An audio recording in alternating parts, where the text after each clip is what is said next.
À la suite de cette déclaration, a été établi qu'elle avait menti une seconde fois. Et c'est la raison pour laquelle j'ai dit que, voilà, trop c'est trop.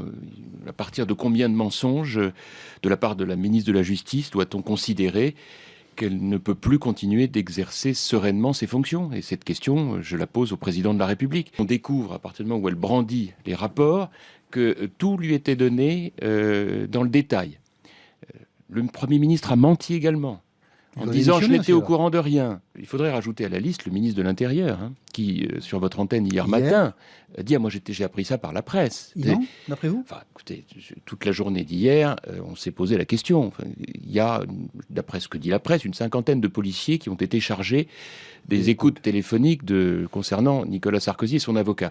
Au passage, l'État est impécunieux. On a raconté il y a quelques semaines cette situation terrible où l'absence d'encre dans un fax a permis une faute de procédure qui, du coup, a conduit à la libération d'un criminel présumé. Et là, on a de quoi mobiliser des effectifs très importants pour ces écoutes. On est en droit de se demander comment est-ce que le ministre de l'Intérieur n'est pas informé.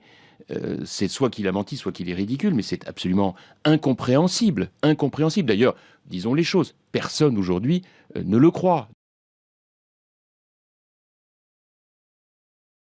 On peut donc se demander s'il n'a pas contribué à violer le secret de l'instruction. C'est ça la question. Car en réalité, comme par hasard... Contribuer à violer, c'est-à-dire c'est lui qui aurait informé la presse? C'est ça que vous voulez dire? Vous êtes capable, vous, non, de savoir d'où ça vient? Je vous pose la question de ce que vous voulez dire. C'est pour ça que depuis tout à l'heure, je vous dis, il y a des coïncidences extrêmement troublantes. Et quand on nous dit, ah ben oui, mais c'est l'enfumage, c'est la droite qui enfume, c'est insupportable d'entendre ça. Mais dites-moi, qui a créé tout ça?